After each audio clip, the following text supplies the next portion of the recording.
ഈശോമിശിഹായ്ക്ക് സ്തുതിയായിരിക്കട്ടെ. നമ്മളെല്ലാവരും ജീവിതത്തിൽ ആഗ്രഹിക്കുന്ന ഒന്നാണ് നേട്ടം. നേട്ടം കൊയ്യുക. കൊച്ചു കുട്ടികൾ മുതൽ ഈ പ്രായം ചെന്നിരിക്കുന്നവർ തന്നെ സംസാരിക്കുമ്പോൾ അവരുടെ ജീവിതത്തിൽ ഉണ്ടാകുന്ന അല്ലെങ്കിൽ വിളിച്ചു പറയുന്ന ഒരു കാര്യമാണ് എനിക്കും വേണം ഈ നേട്ടം. പ്രായമൊക്കെ ആയിട്ടിരുന്നിട്ട് പോലും പോയി ലോട്ടറി എടുക്കുകയും ഇനി അതൊന്ന് അടിക്കണം എന്ന് ആഗ്രഹിക്കുകയും ചെയ്യുന്ന എത്രയോ വ്യക്തികളുണ്ട്. പാവുണ്ട്. നേട്ടമുണ്ടാകുക എന്നുള്ളത് നമ്മുടെ എല്ലാവരുടെയും ഒരാഗ്രഹമാണ്. രണ്ട് നേട്ടം സ്വർണ്ണ നേട്ടമായിട്ട് നമുക്ക് കാണാൻ പറ്റും. അതേതൊക്കെയാണ് എന്നുള്ളത് വചന വെളിച്ചത്തിൽ തിരിച്ചറിയുന്നത് നല്ലതാണ്. ഒന്ന്, ഈ ഭൂമിയിലുണ്ടാകുന്ന നേട്ടം. രണ്ടാമത്തേത്, മരണാനന്തരം ഉണ്ടാകുന്ന നേട്ടം. ഈ രണ്ട് നേട്ടങ്ങൾ എന്ന് പറഞ്ഞാൽ സ്വർണ്ണ നേട്ടം, കിലോ കണക്കിന് സ്വർണം കിട്ടുന്നതിനേക്കാൾ, അതല്ലെങ്കിൽ ഒരുപാട് സമ്പത്ത് കൈവരുന്നതിനേക്കാൾ വലിയ നേട്ടമായിട്ട് ഈ രണ്ട് നേട്ടങ്ങളെ നമുക്ക് കാണാൻ പറ്റും. ഒരു മനുഷ്യൻ സൂചിപ്പിച്ച ഒരു കാര്യമാണ്. എൻ്റെ ജീവിതത്തിൽ കുറച്ച് അശ്രദ്ധകൾ വന്നു. ഒന്നും രണ്ടും അല്ല, അതിൻ്റെ ഒരു പരമ്പര എന്ന് വേണമെങ്കിൽ പറയാൻ പറ്റും. ഇന്ന് ഞാൻ വലിയ കടബാധ്യതയിലാണ്. എൻ്റെ ഈ അശ്രദ്ധ മൂലം വലിയ കടബാധ്യത. ഞാൻ ഇന്ന് ജീവിക്കുന്നത് ഏതാണ്ട് നരകതുല്യം. പുള്ളി ഓൾറെഡി ഈ ഭൂമിയിൽ വെച്ച് തന്നെ നരകം തുടങ്ങി. അതാണ് പുള്ളി പറഞ്ഞത്. ഏതാണ്ട് നരകതുല്യമാണ് ഞാൻ ഇന്ന് ജീവിക്കുക. കാരണം അശ്രദ്ധയുടെ പരമ്പര.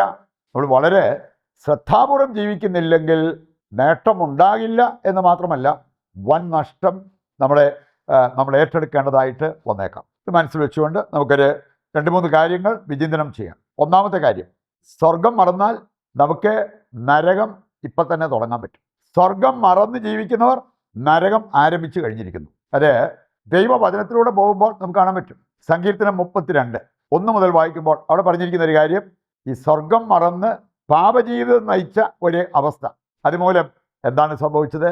പാപം ചെയ്തിട്ട് അതൊന്ന് ഏറ്റുപറയാനോ അതൊന്ന് കുമ്പസാരിക്കാനോ അതൊന്ന് പരിത്യജിക്കാനോ പോലും തീരുമാനമെടുത്തില്ല. അതിൻ്റെ ഫലമായിട്ട് സങ്കീർത്തകൻ വിളിച്ചു പറയുന്ന ഒരു കാര്യം, ഞാൻ പാപങ്ങൾ ഏറ്റുപറയാതിരുന്നപ്പോൾ എൻ്റെ ശരീരം ക്ഷയിച്ച് ഞാൻ എല്ലും തോലുമായി. നരകം ഇവിടെ തുടങ്ങി. ഈ ഭൂമിയിൽ വെച്ച് തന്നെ നരകം തുടങ്ങി. കാരണം സ്വർഗം മറന്നത്. സ്വർഗം ലക്ഷ്യമാക്കി ജീവിക്കുന്ന കാര്യം മറന്ന് പാപസുഖത്തിലേക്ക് വഴുതി വീണപ്പോൾ, അങ്ങനെ വീണിട്ടും ഒന്ന് അനുദപിച്ച് തിരിച്ചു വരാൻ തയ്യാറാകാതിരുന്നപ്പോൾ അവൻ്റെ ജീവിതത്തിൽ നരകം ആരംഭിച്ചു കഴിഞ്ഞു. അതാണ് ഈ ഒരു സങ്കീർത്തനത്തിലൂടെ കടന്നു പോകുമ്പോൾ നമുക്ക് കാണാൻ പറ്റുക. വിലാപങ്ങളുടെ പുസ്തകം 3-ാം അധ്യായം 17 മുതൽ വായിക്കുമ്പോൾ അവിടെ നമ്മൾ കാണുന്നുണ്ട് ഏതാണ്ട് നരകതുല്യം ജീവിക്കുന്ന ഇസ്രായേൽക്കാരുടെ ഒരവസ്ഥ.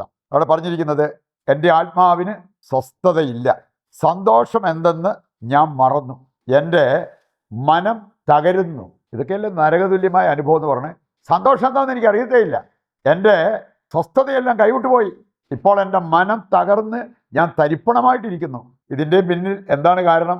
വിലാപങ്ങളുടെ പുസ്തകം വായിക്കുമ്പോൾ നമുക്ക് കാണാൻ സാധിക്കും, ദൈവത്തെ മറന്ന് പാപജീവിതം നയിച്ചത്. അതെല്ലാം നമ്മുടെ ജീവിതത്തിലേക്ക് വരുത്തുന്നത് എത്ര വലിയ ഒരു നാശമാണ്, നഷ്ടമാണ് എന്നുള്ളത് നമ്മൾ തിരിച്ചറിയണം. ഒരു കാര്യം നമ്മൾ അറിഞ്ഞിരിക്കണം, സ്വർഗമോ നരകമോ നമുക്ക് ഈ ഭൂമിയിൽ തുടങ്ങാൻ പറ്റും. മരണാനന്തരം അതിൻ്റെ തുടർച്ചയാണ്. തുടങ്ങി വെച്ചത് സ്വർഗമാണെങ്കിൽ തുടരാൻ പറ്റും, തുടങ്ങി വെച്ചത് നരകമാണെങ്കിൽ അതും തുടരാൻ പറ്റും മരണാനന്തരം. ആണ് നമ്മൾ തിരിച്ചറിയേണ്ട ഒരു കാര്യം. ശരിക്കും സ്വർഗം എന്ന് പറഞ്ഞാൽ അതേക്കുറിച്ച് വചനം കൃത്യമായിട്ട് നമ്മെ ഓർമ്മിപ്പിക്കുന്നുണ്ട്. യേശുവിനോട് ഐക്യപ്പെട്ട് വിശുദ്ധ ജീവിതം നയിക്കുന്നതാണ് സ്വർഗം. അതല്ലാതെ എവിടെയെങ്കിലും ഒരു സ്വർണ്ണ കൊട്ടാരത്തിൽ പോയി ചൂടും തണുപ്പും ഇല്ലാത്ത ഒരു കാലാവസ്ഥയിൽ കഴിയുന്നതാണ് സ്വർഗം. യേശുവിനോട് ഐക്യപ്പെട്ട് വിശുദ്ധ ജീവിതം നയിക്കുന്നത് അത് ഈ ഭൂമിയിൽ വെച്ച് തന്നെ നമുക്ക് ആരംഭിക്കാൻ പറ്റും. ഇനി ദൈവമില്ലാത്ത ഒരു ജീവിതം, അതാണ് നരകം. അത് ഈ ഭൂമിയിൽ വെച്ച് തന്നെ നമുക്ക് ആരംഭിക്കാൻ പറ്റും. അങ്ങനെ യേശുവിനോട് ഐക്യപ്പെട്ട് വിശുദ്ധ ജീവിതം നയിക്കണമെങ്കിൽ എന്ത് ചെയ്യണം? 2 തീമോത്തി 3:12, അവനോട് ഐക്യപ്പെട്ട് വിശുദ്ധ ജീവിതം നയിക്കാൻ ആഗ്രഹിക്കുന്നവർ പീഡിപ്പിക്കപ്പെടും. സഹനം ഏറ്റെടുക്കാൻ നമ്മൾ തയ്യാറാകണം. റോമാലേഖനം 8-ാം അധ്യായം 13-ാമത്തെ വചനം എടുത്താൽ, യേശുവിനോട് ഐക്യപ്പെട്ട് വിശുദ്ധ ജീവിതം നയിക്കണമെങ്കിൽ ജഡത്തെ നിയന്ത്രിച്ച് കീഴടക്കണം, ജഡത്തിൻ്റെ പ്രേരണകളെ ആത്മാവിനാൽ നിഹനിക്കണം. അങ്ങനെയുള്ളവർക്കാണ് യേശുവിനോട് ഐക്യപ്പെട്ട് വിശുദ്ധ ജീവിതം നയിക്കാൻ സാധിക്കുക. മത്തായി 16:25 വായിച്ചാൽ, യേശുവിനോട് ഐക്യപ്പെട്ട് വിശുദ്ധ ജീവിതം നയിച്ച് സ്വർഗത്തിൽ പോകണമെങ്കിൽ നമ്മൾ മരിക്കാൻ പോലും തയ്യാറാകണം. ജീവൻ കൊടുക്കുന്നവർക്കാണ് നിത്യജീവൻ എടുക്കാൻ പറ്റുക. അതാണ് ഈ വചനത്തിൻ്റെ കാതലായ സന്ദേശം. നമുക്കിനി ഈ ഭൂമിയിലെ ഏറ്റവും വലിയൊരു നേട്ടം, ഭൂമിയിൽ നമുക്കുണ്ടാകാവുന്ന സ്വർണ്ണ നേട്ടം എന്ന് വേണമെങ്കിൽ പറയാൻ പറ്റും. അതെന്താണ് നമ്മൾ മനസ്സിലാക്കിയിരിക്കുന്നത് നല്ലതാണ്. ഈ ഭൂമിയിൽ നമ്മൾ ദൈവങ്ങൾ എന്ന് വിളിക്കപ്പെടുന്നത് വലിയൊരു നേട്ടമാണ്. നമ്മളാരും ദൈവമാണെന്നുള്ള ആ ഒരു രീതിയിൽ നമ്മളെ മറ്റുള്ളവരുടെ മുമ്പിൽ അവതരിപ്പിക്കാൻ നോക്കുന്നത് വേറെയാണ് കേട്ടോ. അത് അപകടമാണ്. അത് നമ്മെ നാശത്തിലേക്ക് തള്ളിവിടും. പക്ഷെ നമുക്ക് കാണാൻ സാധിക്കും യോഹന്നാൻ 10:35 വായിക്കുമ്പോൾ ദൈവവചനം ആരുടെ പക്കലേക്ക് വന്നോ അവർ ദൈവങ്ങൾ എന്ന് വിളിക്കപ്പെട്ടു. കാരണം വചനം ദൈവമാണ്. നമ്മൾ ആ വചനത്താൽ പൂരിതരായി വചനത്തിന് വേണ്ടി നമ്മൾ നിലകൊള്ളുമ്പോൾ, ഹൃദയം വചനത്താൽ നിറയുമ്പോൾ ദൈവങ്ങൾ എന്ന് നമ്മൾ വിളിക്കപ്പെടുന്നു. അതാണ് ഈ വചനഭാഗം വായിക്കുമ്പോൾ നമ്മൾ കാണുക. വെളിപാട് പുസ്തകം 19:13 എടുത്താൽ അവിടെയും പറഞ്ഞിട്ടുണ്ട് അവൻ്റെ നാമം ദൈവവചനം. അപ്പോൾ അതുകൊണ്ട് വചനം ദൈവം തന്നെയാണ്. ആ വചനം ഏറ്റെടുത്ത് ജീവിക്കുന്നവർ ദൈവങ്ങൾ എന്ന് വിളിക്കപ്പെട്ടു. ഇതുപോലെ ചില നല്ല ശീർഷകങ്ങൾ കിട്ടിയ വ്യക്തികൾ നമുക്ക് കാണാൻ സാധിക്കും വിശുദ്ധരുടെ ഇടയിൽ. 2 കൊരിന്തോസ് 1-ാം അധ്യായം 1-ാമത്തെ വചനം എടുത്താൽ എല്ലാ ക്രിസ്ത്യാനികളും വിളിക്കപ്പെട്ടത് വിശുദ്ധർ എന്നാണ്. എഫേസസ് 1-ാം അധ്യായം 1-ാമത്തെ വചനം എഫേസസിലെ വിശുദ്ധർക്ക് എഴുതുന്ന ലേഖനം എന്നുള്ളത് അവിടെ കൊടുത്തിരിക്കുന്ന കാണാൻ പറ്റും. നമ്മളെല്ലാവരും വിശുദ്ധരാകാൻ വിളിക്കപ്പെട്ടവരാണ്. 1 പത്രോസ് 2:9 പറഞ്ഞിരിക്കുന്ന അതാണ്.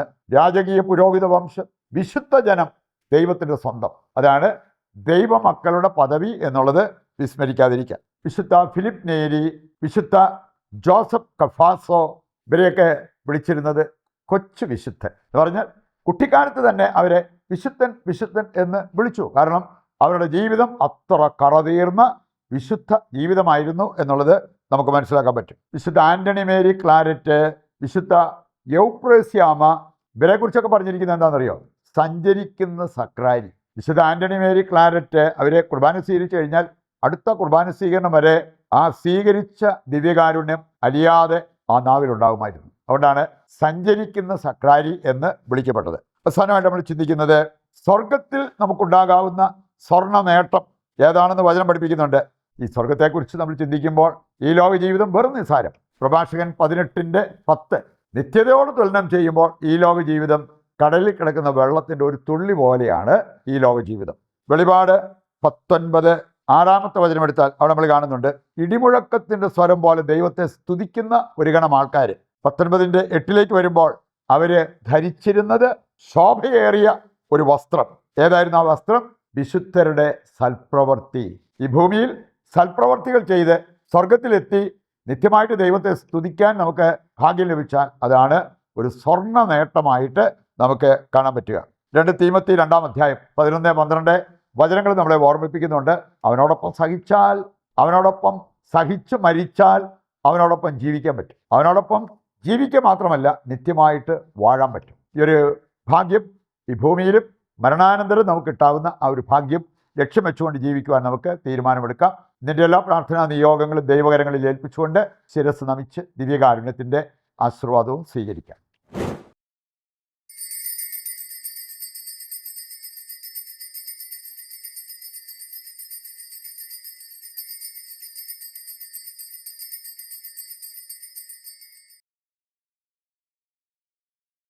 പരിശുദ്ധ പരമ ദിവ്യകാരുണ്യത്തിന് എന്നേരവും ആരാധനയും സ്തുതിയും പുകഴ്ചയും ഉണ്ടായിരിക്കട്ടെ. നാളെ മറ്റൊരു എപ്പിസോഡുമായി വീണ്ടും നമുക്ക് ഒന്നിക്കാം. ദൈവം നിങ്ങളെ സമർത്ഥമായി അനുഗ്രഹിക്കട്ടെ.